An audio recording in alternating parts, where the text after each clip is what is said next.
Manipur Students Federation MSF ki EIKHOI LAIRIK NINGTHINA TAMSI campaign gi saruk ama OINA MSF THOUBAL District Committee na SHINDUNA AHANBA LEMNA AKHANNABA LOUSHING TAKPI TAMBIBAGI THOURAM HAINA MINGTHONBA coaching camp ama NGARANG Khangabok ta Leiba Khangabok Higher Secondary School da Houdokhre THOURAM aduda JDO THOUBAL Arambam Anil Kumar MSF THOUBAL District Committee ki President Kundrakfam Naresh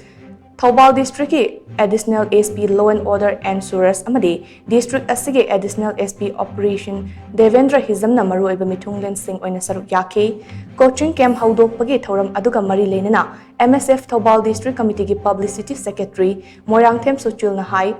MSF na lamdam asige mahire kunai asi achumba maikaida chathanba ngamnaba EIKHOI LAIRIK NINGTHINA TAMSI campaign asi kumja lisingani taruki February da hudokhibani campaign asi ngashi fawbada leptuna chathaduna lakliba kumja lisingani kun mangagi anganba sarukta pangthokadoriba class 10 amasung 12 exam asida thagadoriba district asigi mahairoi sengi damak khanduna coaching camp asi pangthokpani hainasu mahakna makhatana fongdorakli LAIRIK tamningwa coaching ni tawbo ngamnawa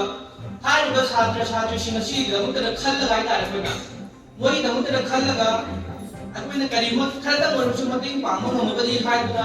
moi bokoina lemna takpi tabigi tharmasi paida jabani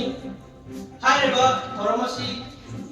lakadeba 2024-25 session asigi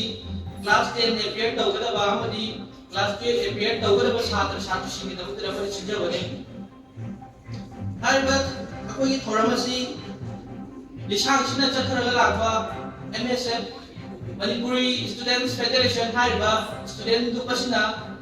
chahi kaya ama chupna chatharaga lakjariba thoram paringi makha janna akoi academic campaign am lejai haiba campaign asi mamindi akoi LAIRIK NINGTHINA TAMSI haiba campaign asi makha da tawjabani